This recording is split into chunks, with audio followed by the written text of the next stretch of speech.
Hello and welcome. The goal of this podcast is to get listeners connected with others in the sports industry because they say it's all about who you know, and now you know us. Hey everybody, this is Connor Shank, and today you're listening to the Constant Sports Podcast. This show is committed to connecting you with other sports professionals because they say it's all about who you know. And today, Matt Silverman. Thanks for joining us today, Matt.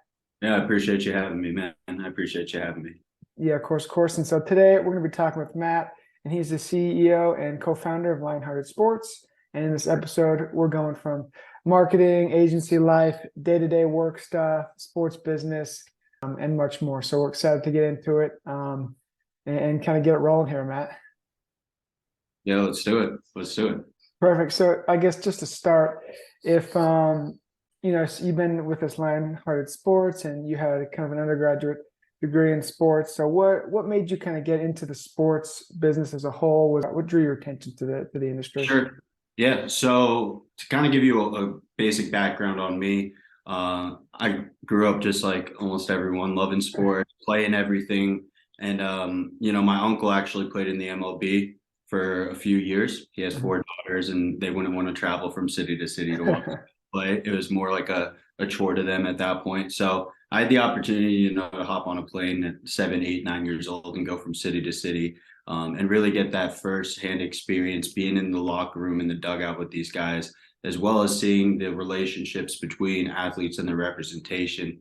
And ultimately, as you grow older, you start to hear more and more about guys going broke and just absolute horror stories. So my main goal with it all really was just to minimize that number and kind of bridge the gap between the athletes and post-retirement, kind of that what's next. Right. Yeah. And I feel like, I think there was a stat at one point, it was like 75% or some odd number of athletes go broke within 2.5 to 3 years, which is just staggering if you think about it. Like, that's just crazy, It's unbelievable, but at the same time, their whole life, they've been catered to, right? Right. And once you're done, the attention's off. And at the end of the day, every athlete is a human being just like you and me, and everyone has aspirations off the field, whether it's giving back to charities all the way to, fixing up cars. We see it all. So ultimately, it's really tapping into those true passions off the field and being able to execute whatever, is in mind. Right. And I think a lot of times it gets lost in translation when you're talking about athletes going broke, and people are like, oh, how could that happen? But right. when you kind of think about it, they're like 19 to 18 to 22, and they're getting all this money, and then they're out of the league or whatnot at 26. And it's like, what are we doing here? I mean, they're kids at a certain age. And more times than not, when an athlete does become professional, that's more money than they've ever seen in their life, and they've been thinking about for years how to spend it and what they're going to spend money on. And you combine that with poor representation, that could just turn into an absolute disaster in the end. Yeah, no, I'm with you there. And that's why there's good characters as yourself and Chris over there that are taking care of these guys. And so what kind of, as you got your is sports administration or management? So I studied undergrad at the University of Arizona. Throughout my time there, I interned for a baseball agent, boutique agency. And at the end of the day, my whole mantra within it was acting like a sponge, absorbing as much information as I can. And essentially, I kind of considered it as a few extra credits within my undergrad, but I did that over the span of 4 years. While I was in school, I'd miss out on the fun times in college and whatnot to be able to execute this for a bigger goal at the end. And throughout that process, I was volunteering at an autograph show. And that's where I met my partner, Chris Beverly. And from there, we put 2 and 2 together, my background being in baseball, his background being in primarily NFL marketing and being able to do youth camps and whatnot. We put our minds together and realized, a lot of agents at the end of the day, they don't have time to handle the marketing, right? Especially around the time of free agency, the NFL draft, NBA draft, and MLB draft. There's a lot of things left on the table ultimately, and that's kind of where we come in and be able to execute, whatever's on mind. Yeah, and I really kind of want to tap into kind of how you and Chris got started. So you said you kind of met at this card show and kind of hit it off, it sounds like, but kind of what went into saying, all right, like we're going to sit down here, we're going to start this agency. kind of, how'd you come up with a name? I'm interested in the business side of it and kind of how that Yeah, all came to you be. know, it's definitely a unique experience, and at the time, we were 20 and 21 when we met, both volunteering at an autograph show. And with that being said, when you volunteer at stuff like that, it's a lot of unboxing, boxing, Yeah. passing off baseballs and footballs to the guys, and ultimately just not the most enjoyable stuff. But we took the opportunity at hand, and we were walking around introducing ourselves to every agent, every athlete, um, passing along our information, asking questions, being vulnerable. And within that time, we ran into each other. And from there, we just got to talking and realized, we're able to do this thing. When it comes to the name, I think it was just something that came on as time went by, and it was just something that clicked, and that's something that we stand by. Something that we always say from a recruiting standpoint are these guys lion-hearted individuals, right? In the representation world, our clients are just as much of a representation of us and and as we are of them. So at the end of the day, we have to be very careful on who we work with, right? So I feel like using the lion-hearted name ultimately to describe a characteristic is huge. Yeah, no, I like that. It's beautiful marketing on your guys' part there, kind of connecting the name, kind of with the why and how you can fuse that with obviously your firm and then the athletes into one. So that's it's brilliant marketing. And then how long did it kind of take to get you guys going? What was it like getting your Sure. first clients? Kind Yeah, of. so that was back in 2018. I was still in college. He was living in College Station, Texas, where A&M is. And at that time, NIL wasn't around. Right. So of course, to avoid all conflicts of interest, we kind of just had to build our foundation from the ground, and try to build our foundation as strong as possible. And then we started actually 3 years ago, 2 days ago. Okay. So Congratulations. yeah, I appreciate it. We started, right at the brick of COVID. Yeah. There's pros and cons with it both. More times than not, companies, their first budget that they're going to cut out if needed is their marketing budget, right? But at the same time, flights were $40 Yeah. in the country. So we took that opportunity, and got to travel, get face to face with people, clients, agents, financial advisors, and ultimately, credibility and capital is what carries you in this industry. So, and more so, not just who but who knows you. Right. So we putting our best foot forward and being able to not just talk over the phone with somebody, but really say, hey, let's sit down and meet. We'll be in your city in a week or two. Yeah, and a lot of the viewers and listeners are, listening to whether it's like the marketing sponsorships. You have to find a way to kind of connect, your side with another side, right? So, what are kind of some of your, without giving away, trade secrets, what are kind of some of your, I guess, marketing pitches? Like, do you guys have pitch decks, kind of that type of stuff when you guys do your marketing stuff? Yeah, I mean, it's all situational at the end of the day, right? I could be dealing with a Coca-Cola all the way down to your local mom and pop soda company. At the end of the day, it's all situational. It's who we're working with, both from the representation side and the company or the brand side. But ultimately, it's once in a lifetime opportunity to grow with individuals that are passionate about your brand and ultimately want to grow with you. One of the things we tell our clients and the individuals that we work with is, even if you're gonna buy something on Amazon, send us a picture beforehand. Send us a picture of what's in your fridge, right? If we're not in your city, let's see what's around your house, what you're already buying, and let's build an organic partnership with it. Because at the end of the day, we've seen way too many marketing opportunities just not be authentic, right? Yeah. You have guys drinking Pepsi or 7-Up that don't drink soda.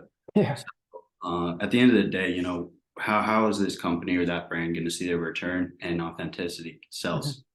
Yeah, no, I'm with you. And it always reminds me of the ad that went a few months, I don't know, wasn't too recent, I guess, but it's like LeBron James drinking like Sprite or Mountain Dew.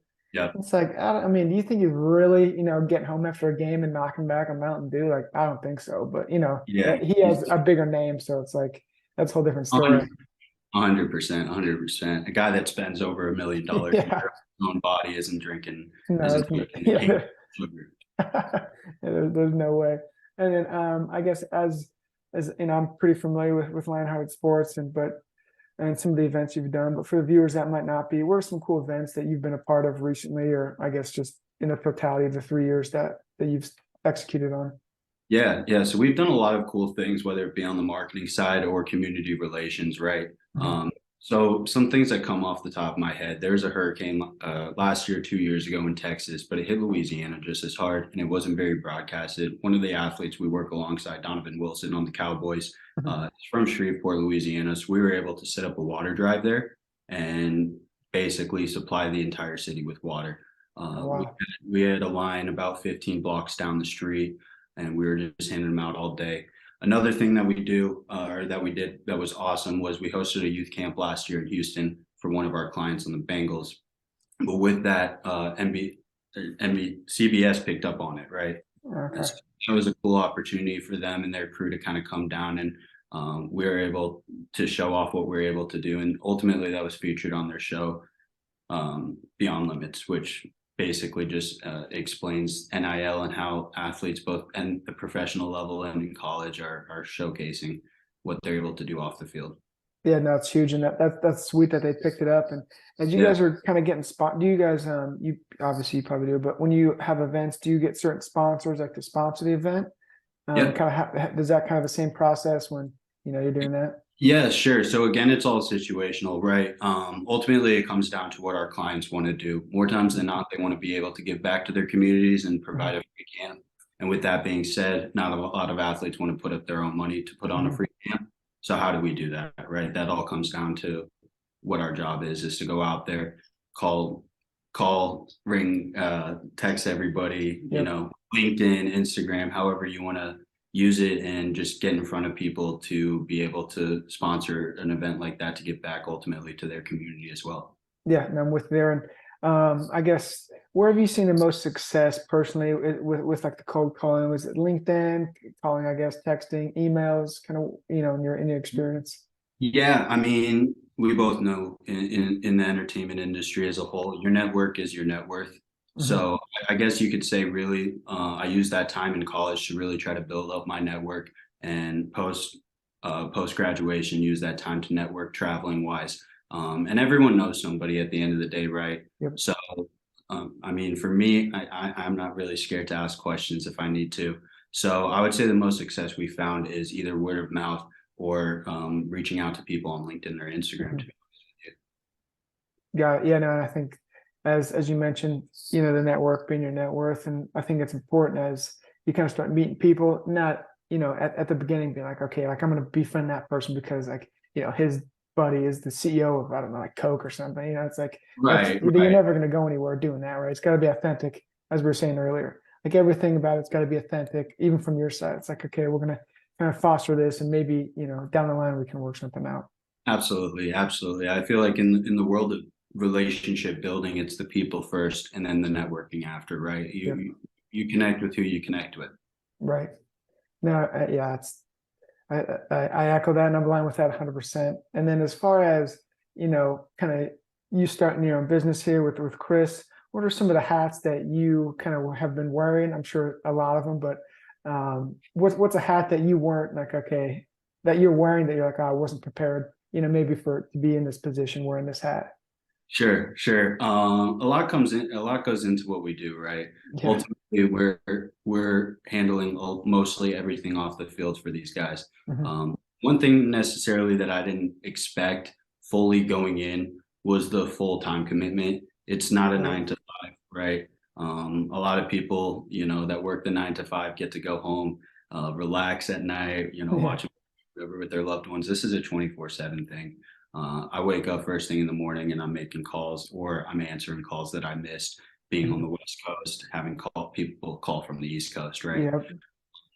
So I would say the amount of work, but at the end of the day, I'm extremely passionate about what I do, so I can't really consider it work. It's more so the way I live my life.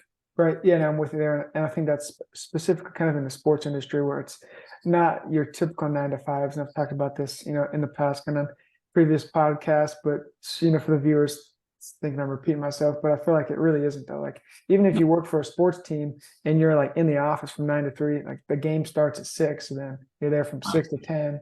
And then like in your case, it's a 24/7 thing. And I want to touch on the East Coast and West Coast thing is real. I'm not a huge fan of, the East Coast, the 3 hours ahead now for us at the West Coast. So And It's something. It's something. it gets us up a little earlier, huh? Yeah, it does. Yeah, you got to get after it. And just kind of speaking of getting after it, I was taking a look kind of at your guys' website, and one thing stood out, and it was kind of like the concierge and slash public relations, Yeah, aspect of your company. And I think that's absolutely. kind of unique for just as I've been looking in different agencies and whatnot. So kind of maybe what is that? How does it work? Kind of give the viewers a background into that. Yeah, pretty simple. At the end of the day, we all hear horror stories about athletes off the field all the time, right? Mhm. So to be able, and everyone takes trips in their off season and everyone likes to enjoy themselves. So ultimately being able to set them up for success wherever they're at. Mhm. Um, if somebody goes to Miami, we have transportation people, we have yacht people, we have Airbnbs out there. So just overall making sure that everything goes as smooth as possible for them Right. is a short synopsis of it all. And then, if things don't go as well or as planned, that's when the public relations and the crisis management comes in, correct? Uh, Yeah. and I want to touch on the crisis management part a little bit, but Yeah. I guess how do you prepare your clients? So like for example, as we talked about, before camera, I worked with, United Athlete Sports, and I do the kind of like the contract evaluation. So we're thinking, like my best case scenario here, worst case scenario here, kind of planning that out. But I feel like on the off field stuff where it's like the crisis management, you're usually not prepared for specific, instances. So how do you No, kind of keep up to date? How do you get prepared quickly for things like sure. that? Sure. It's, I feel like more than anything, it's trying to avoid it ahead of time, right? Mhm. And that kind of goes back to what I was saying earlier, is really looking for those guys that are truly lion-hearted Mhm. people. When we find people like that, the worry is a little bit less on our end. And it's not so much, you could say, glorified babysitting anymore, Mhm. correct? It's uh, ultimately trusting the people that you're working with. But when things come up, right? It's nothing you can necessarily plan Right. on or plan for. It's really just ultimately trying to avoid those sorts of things. And how do you avoid it? It's again investing in the people that you work with. Mhm. Um, that's basically it. Yeah. No, and especially I guess kind of that goes into the recruiting process. Like we're recruiting the Yep. right people. And it reminds me kind of like sports, right? Teams, Yep. colleges, like we're recruiting the right players so that we can, get A, B, C, and D out of them, going forward. And as we're talking kind of, I guess, about like personal traits or whatnot, what kind of skills have you acquired or that you've used, in your day-to-day life that, are valuable? Yeah. I'd consider myself relentless at Mhm. the end of the day. And if you're not relentless in this industry and you're not striving for success all the time, you're just not going to make it, right? Yep. So I would say on top of just being relentless, being able to listen, being able to understand Mm. what's going on, right? Awareness, that's key, knowing where you're at. And I would say the last thing is really just trying to be a chameleon. That's the best Yep. way to describe it, right? You're going to be thrown into all sorts of situations in life, and just being able to adapt to where you're at is key, right? Mhm. No, yeah, I agree with that there, especially adapting in different situations. Be like, okay, we're gonna, you know, versus this athlete, we're gonna have to kind of do it this way. This athlete, we're gonna kind of do it this way. Being fluid and kind of working your way through that. Right. Yeah, Right. I mean, you know how it goes. Yeah, everyone's different, right? Mhm. And at the end of the day, we're in the service-based industry and we're trying to provide the best service possible for these guys. And how we do that is making it as memorable and as personable as possible. So every Mhm. guy's different, just being able to adapt to their situation, right? Being able to adapt to their life at home and being able to adapt to the things they like. All that is key in what we do. Yeah, no, and I think that's important to keep in mind as you're going forward, and then kind of touching base on I guess the structure of it. So when you kind of, is there a certain aspect of the agency that I guess is kind of your calling card when you're recruiting and going forward with these athletes? Yeah.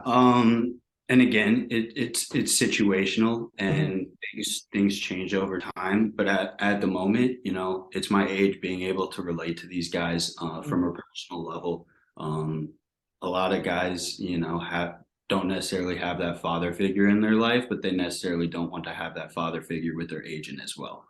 Mhm. So being able to relate to them, being able to understand the common trends that they're going through as a 25-year-old, being their age, if not younger than most of the guys that we work alongside. Yeah. So yeah, I would say that right now. If you ask me that in 5, 10 years, it's going to be different. But Yep. today it's definitely being able to relate. Yeah, no, being relatable is huge, especially kind of building that relationship with the clients, and I think turning them in.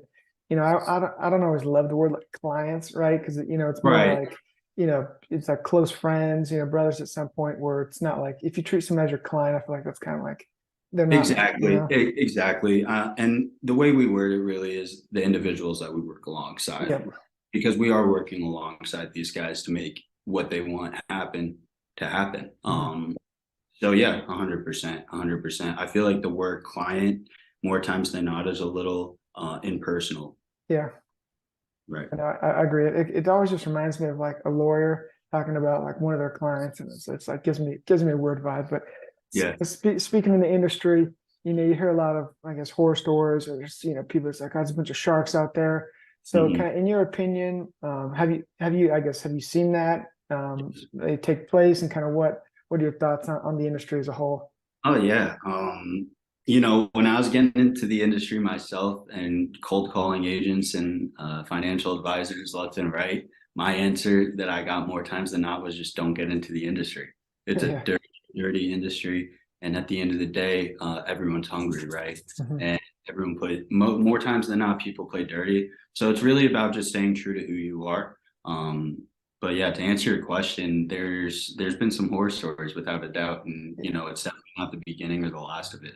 Yeah, and I've seen that a little bit just in my short time here, but I guess like I said, without getting too personal, is there like do you guys sign contracts? Like how does the marketing side work? Is it like would you sign a contract with an individual you're working with, or is it more just like event based or kind Yeah, of yeah. it's ultimately it's whatever they want, right? Mhm. If it's going to be a situation as in they just want us to help out with their youth camps every year. Mhm. Um, No, I mean, at that point, we'll send something over once that time is coming, Mhm. basically, just to say, yeah, we're gonna help you run it here. Right. When we work with individuals on an exclusive level, yeah, there are contracts involved. Yeah. That's I've always just kind of been curious as far as the marketing side, because obviously in any pro league, there's a CBA, right? There's the Yep. SRAs, and so it's kind of like structured. And then I feel like on the marketing side, it's kind of a little bit more fluid. It's not Right. super contract heavy. Well, it's so new. It's so Yeah. new, right? More times than not, agents are a full service agency and Hmm. they're able to provide everything. The whole marketing agent side of things have really been, I feel like, newer over the past couple of years. Yeah, So, no, yeah, especially with the NIL and that whole thing, I feel like it's just opened up an yep, entire new avenue, as you've probably seen. yeah, yeah. And then I was curious as I was kind of looking through the website and different events you've hosted, as far as NFL, NBA, MLB. Have you seen certain events or certain players from those leagues kind of have not better events, but like a little bit more traction? I was just curious, like if if an NFL player has one opposed to like an NBA player, like do you see much going either way? Yeah, not really, to be honest with you. More times than not, when we put on an event such as a youth camp, we'll Mhm. max it out at 100, individuals. Oh, got Um, it. but from the sense of people signing up, yeah, we've seen camps sell out in one day. We've seen camps take a week or two to sell out. But more times than not, we put that cap on to make sure that every individual is being seen and being heard. Right. And is that something that you kind of learned over time where you started putting caps on camps, or is that kind of something you figured out early? Like, okay, we're gonna have to put a limit Sure. to this before it gets out of hand. Sure. Yeah. To answer that, not really. We kind of picked up on it before we did them.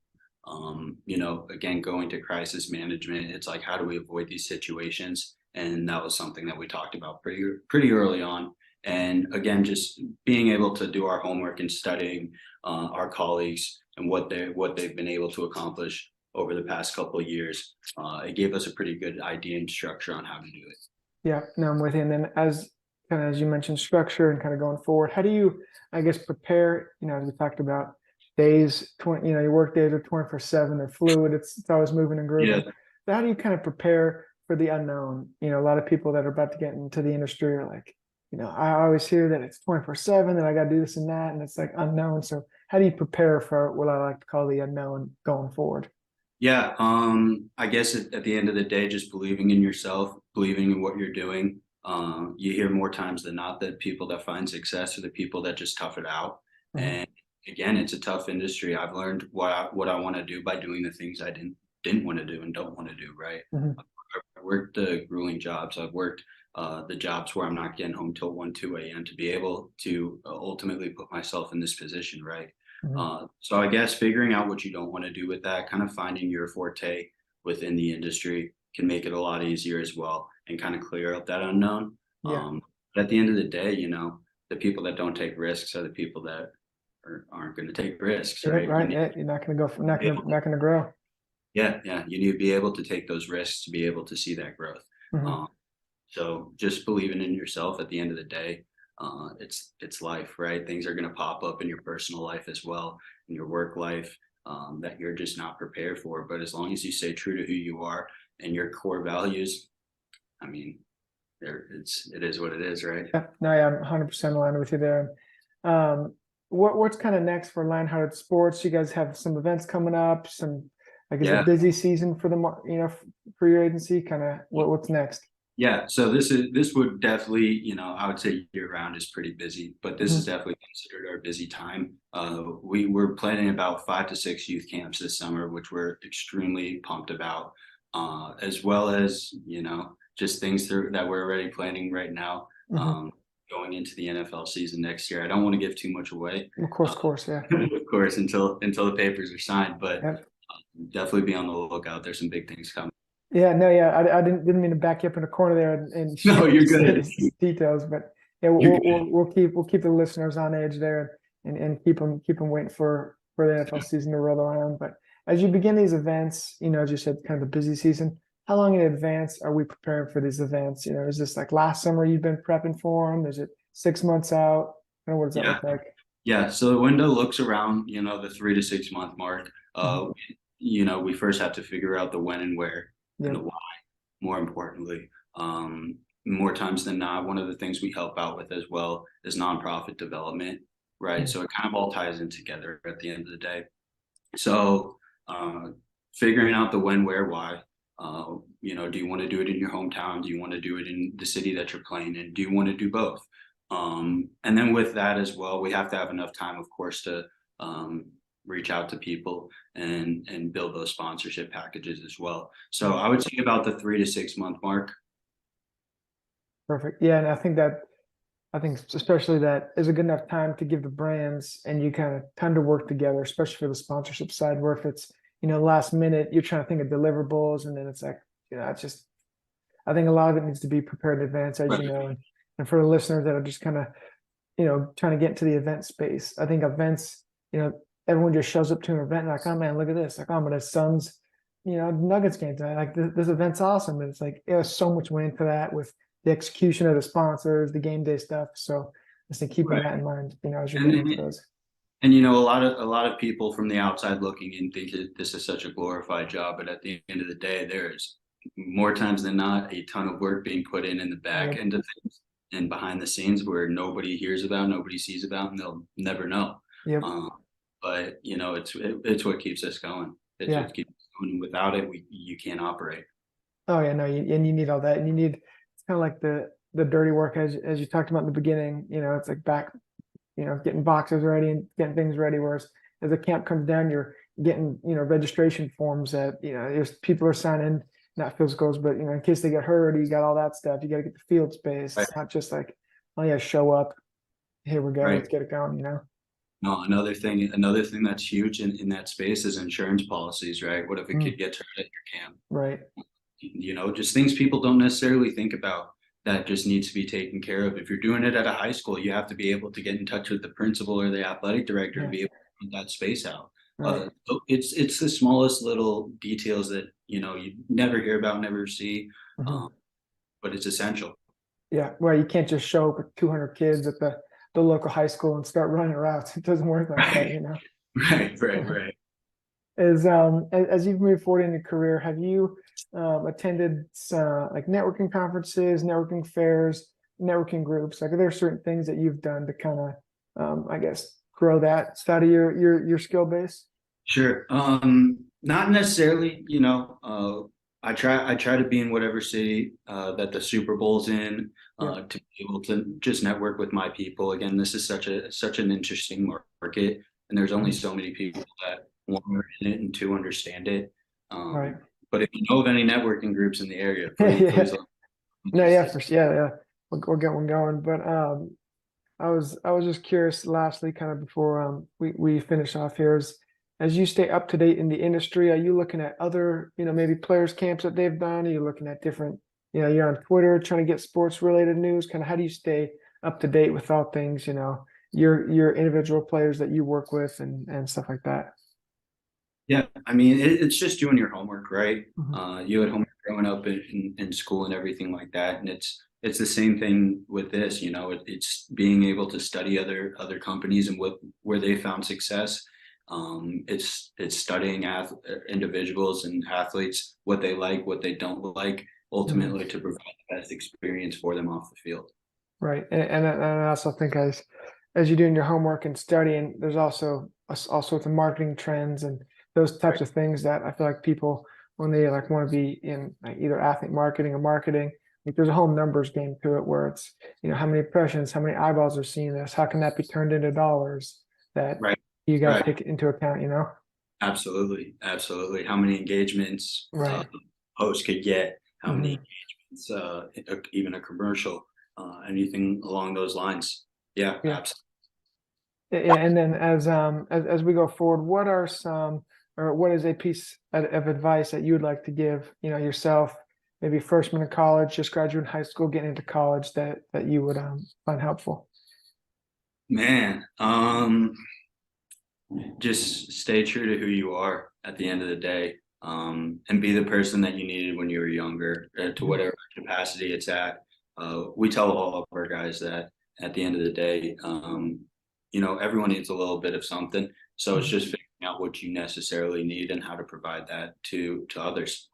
Yeah, no, no, I love that. And as we kind of close here, we'll give you the floor, Matt, and you can promote any events, any athletes. I got obviously the company, maybe some of how people can get connected with you, things like that. So we'll just kind of give you the floor to close out here. Yeah, yeah. If you guys want to stay connected with me, follow me on Instagram, Matt Silverman _. You can follow Lionhearted Sports as well, all one word. But yeah, stay tuned. We got some big things coming up here, and I'm really excited for it. Yeah, no, we're looking forward to watching and kind of seeing your success as you guys grow. And that's one of the things I love about the industry, and especially kind of starting this is, being able to connect with people. And then as we go forward, seeing the cool things, in 6, 7 months when I see Lionhearted Sports on ESPN, I'm like, hey, Matt was on the podcast, now like he's doing all this cool stuff. So I think that's awesome. There's nothing better than seeing your people succeed, man. There's Right. nothing better. So I second that 100%. Now I look forward to seeing your success in the future as well, Connor. Oh yeah, appreciate it. And yeah, thanks for meeting up with us today, and thanks everyone for watching and listening. And this has been another episode of the Constant Sports Podcast. And today you met and know Matt Silverman, so we're looking forward to following him. And we'll be dropping this on YouTube, Apple, Spotify, anywhere you get your podcasts. And we're looking forward to stay connected and grow together. So thanks again, Matt. Yeah, appreciate you. Adios. See ya.